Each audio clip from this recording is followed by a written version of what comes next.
Akhirnya ya, setelah di video terakhir gue tuh yang kita ngebahas dua generasi Honda CR-V ya. Jadi sebenarnya untuk generasi yang terakhir ini, generasi kelima, menurut gue udah cukup bagus sih. Udah cukup bagus lah dari segi kenyamanan, tetap dipertahankan, dari sisi performa tetap dipertahankan, bahkan ditingkatkan dengan adanya mesin turbo. Tapi memang secara fitur agak ketinggalan men sama SUV-SUV lain sekelasnya lah ya gitu. Dan akhirnya di tahun 2021 ini itu dijawab sama Honda. Mereka akhirnya meluncurkan sebuah CR-V facelift. Apa yang menarik dari generasi 5 edisi facelift ini ya, tampang sih mungkin berubahnya cuma dikit ya, nggak banyak-banyak banget gitu.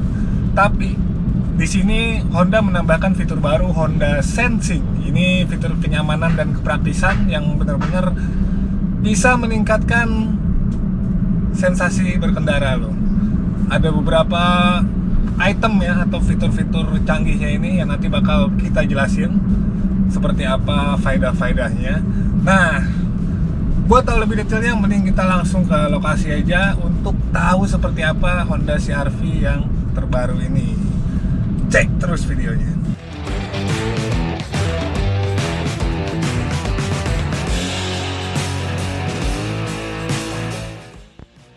Pertama kita bahas tampangnya dulu. Jadi memang Honda CR-V yang baru ini, yang facelift ini udah ada beberapa ubahan di bagian eksteriornya ya.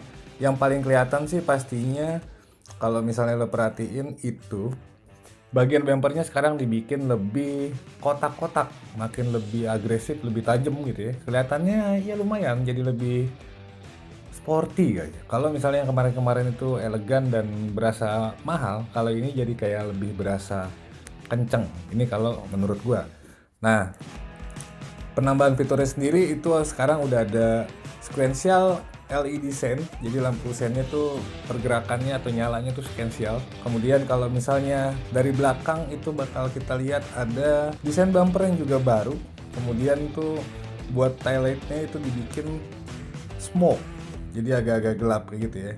Terus ini moncong knalpot gandanya juga masih jadi ciri khas di kanan kiri, dan ini bukan palsu karena beneran dua-duanya berfungsi ya.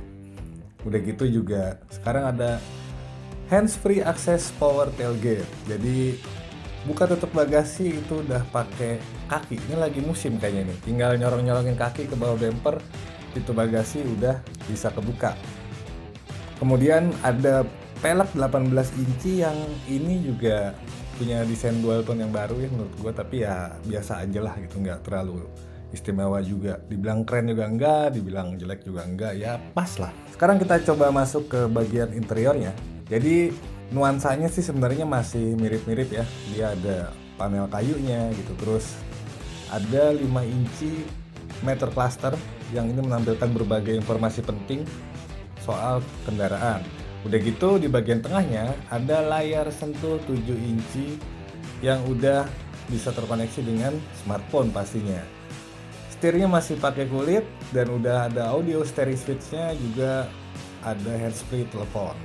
Nah, udah gitu sekarang juga udah dilengkapi sama new remote engine start. Jadi kita bisa nyalain mesin dan juga AC pakai remote. Jadi enaknya gini lah, kalau misalnya mobil ini diparkir di di tempat-tempat yang terbuka gitu ya, kena sinar matahari kan panas tuh. Jadi dari jauh lo bisa aktifin remote-nya buat nyalain mesin dan AC. Jadi begitu lo masuk, kabin udah dingin. Itu faedahnya kira-kira seperti itulah. Hal kecil tapi menurut gue cukup berguna, apalagi kondisi di Indonesia yang panasnya naujubillah ya. Dia juga punya fitur New Walk Away Auto Lock. Jadi kalau kita berjalan jauh itu ya minimal 1,5 meter gitu ya, ini bakal ngunci pintu secara otomatis, jadi lebih aman kalau misalnya lo kelupaan buat ngunci pintu pas ninggalin mobil. Dan yang gak kalah penting itu ada sekarang New Rain Sensing windshield wiper. Jadi sederhananya ini wiper udah pakai sensor, jadi kalau misalnya hujan dia bakal otomatis nyala sendiri, dan intensitas atau kecepatannya juga bisa disesuaikan sesuai dengan curah hujan yang menimpa kaca depan. Menimpa kaca depan. Oke. Sementara mesinnya ini masih sama, 1,5 liter turbo yang menghasilkan tenaga 190 PS di 5.600 RPM dan torsinya 240 Nm di 2.000 sampai 5.000 RPM. Cukup rendah karena dia pakai turbo, jadi di 2.000 RPM aja torsinya tuh udah bisa terasa. Dan ini dipaduin sama transmisi CVT, drive by wire. Juga ada serangkaian fitur-fitur lainnya kayak Econ mode yang bikin mobil ini jadi lebih irit ketika disetirin karena lo bakal dikasih assist ya gitu. Nah sebenarnya yang paling menarik, ubahan dari Honda CR-V facelift ini ada pada teknologi fitur Honda Sensing. Nah ini akhirnya ada di CR-V ya, tadinya baru di Accord doang nih. Jadi Honda Sensing itu tuh sebenarnya sebuah fitur cerdas dan aman yang terdiri dari beberapa fitur-fitur yang istilahnya lah paketan lah ya, yang ini untuk mendukung supaya mobil ini lebih nyaman dan lebih aman ketika dikemudikan. Fiturnya apa-apa aja, ini namanya aneh-aneh nih. Yang pertama ada Collision Mitigation Brake System, CMBS. Ini tuh sistem yang ngebantu ketika terdapat kemungkinan kendaraan berbenturan dengan kendaraan lain atau kalau ada pejalan kaki yang kedetek ada di depan kita. Jadi si CMBS ini tuh didesain untuk ngasih tanda ketika potensi berbenturan itu bisa terjadi. Jadi ini bisa ngurangin kecepatan kendaraan untuk mengurangi dampak benturan yang nggak terhindarkan itu. Jadi dia bisa mengintervensi remnya ya. Kemudian ada Lane Keeping Assist System atau LKAS. Ini ngebantu setir ya. Ini jadi ngebantu setir untuk menjaga kendaraan tetap pada jalurnya yang terdeteksi dan memberikan getaran atau visual kalau kita keluar dari jalur. Ini sebenarnya fitur ini bisa efektif kalau memang di jalan itu ada marka garis yang jelas ya. Dan berguna banget kalau misalnya kita pulang dugem kali malam-malam agak-agak sedikit tipsi yang harusnya nggak nyetir tapi mungkin dipaksain nyetir ya. Jadi kalau agak miring-miring tuh keluar jalur, keluar garis. Nah ini bisa kasih getaran atau juga tanda-tanda visual memperingatkan kalau kita nggak benar jalan ini, nggak lurus, nggak pada jalan yang sebenarnya. Asik. Oke, lanjut. Terus ada Road Departure Mitigation atau RDM. Ini fungsinya untuk ngasih peringatan juga dan jika diperlukan ini dia bisa melakukan koreksi secara otomatis di setir. Jadi kalau misalnya tadi lo masih nggak berasa juga ya dikasih getaran sama dikasih peringatan visual, ini langsung gua ambil alih lah setirnya sama si komputer gitu ya. Ke si pengendara juga bisa kembali ke jalan yang benar, bukan tobat, kembali ke jalan yang benar aja. Oke. Kemudian ada Adaptive Cruise Control. Nah, kalau ini nih baru nih sebenarnya fitur yang paling berfaedah untuk di Indonesia khususnya ketika lo sering lewat jalan tol di mana tabrakan beruntun itu suka terjadi karena kita abai ya, nggak mau jaga jarak dan lain-lain dan akhirnya karena skillnya juga terbatas, entah kaget, entah panikan, mobil di depan ngerem ya kita juga ikut ngerem, tapi ngeremnya dengan cara nabrakin dulu mobil depan.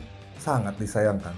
Nah dengan adanya Adaptive Cruise Control, apalagi ditambah dengan Low Speed Follow, ini bisa ngebantu ngejaga kestabilan kecepatan kendaraan sambil ngatur jarak di belakang kendaraan yang kedeteksi di depan lo. Jadi ketika mobil di depan itu pelan, kalau cruise control biasa kita tetap harus nginjek rem ya. Kalau ini dia bisa mengikuti misalnya dari 100, mobil di depan ke 60, mobil kita juga jadi 60. Nanti pas di depan kenceng lagi ya kita juga bisa kenceng lagi dengan tetap mempertahankan jarak yang ideal dan aman untuk mengantisipasi kalau ada manuver dadakan yang nggak terduga. Paling berfaedah sih kalau menurut gue. Jadi bener-bener kaki lo tuh udah nggak usah gerak, tinggal berpatokan sama kecepatan yang lo set aja. Terus ada Auto High Beam. Jadi ini secara intuitif bakal ngeganti antara lampu jauh sama lampu dekat tergantung pada situasi jalan. Ini enaknya ketika kita lagi jalan di tempat-tempat yang kurang penerangan, biasanya kita suka pakai lampu jauh ya biar kelihatan di depan. Tapi ini juga bisa bikin pengendara di depan itu yang berseberangan sama kita ya, berlawanan, itu suka silau. Nah dengan adanya fitur ini, dia bisa ngedeteksi kalau misalnya ada cahaya lain di depan kita, dia bakal berpindah dari lampu jauh ke lampu dekat. Dan begitu juga sebaliknya ketika kondisi udah dianggap aman. Nah kira-kira kayak gitu sistem-sistem canggih dari si Honda Sensing ini yang akhirnya terapin juga di Honda CR-V. Jadi selain enak mesinnya turbo dan kenyamanannya juga udah dari generasi pertama udah berasa dan tetap dipertahankan sampai sekarang. Dan akhirnya Honda bisa membenahi dan meningkatkan Honda CR-V ini dengan fitur-fitur yang bikin dia semakin pintar dan juga aman. Kira-kira kayak gitulah. Nah, untuk harganya sendiri ini ada 4 pilihan ya, 4 pilihan warna. Itu ada putih, ada silver, ada metallic, steel, dan juga hitam. Sementara untuk harganya, yang pertama dia CR-V 2000 cc itu 489 juta, CR-V 1500 turbo itu 522 juta, dan yang paling tinggi 1500 turbo prestige 577 juta. Nah, jadi kalau misalnya kita rekap ya, bumper depan belakang berubah, terus velgnya udah gitu. Kalau misalnya di dalam itu head unitnya, dan ada power tailgate-nya juga gitu. Ngidupin mesin dan juga AC bisa pakai remote. Ya, ini lumayan lah. Jadi lebih banyak fitur-fitur yang bikin Honda CR-V ya. Gue pleset mulu mau ke HR-V sih. Yang bikin Honda CR-V ini tuh jadi lebih punya value kalau menurut gua. Kalau misalnya kalian punya opini-opini atau juga komen-komen, silakan sampaikan di kolom komentar mengenai Honda CR-V generasi kelima versi facelift ini bakal kayak gimana. Dan terima kasih sudah menonton sampai selesai. Sampai jumpa di video gua selanjutnya. Gua pamit, peace.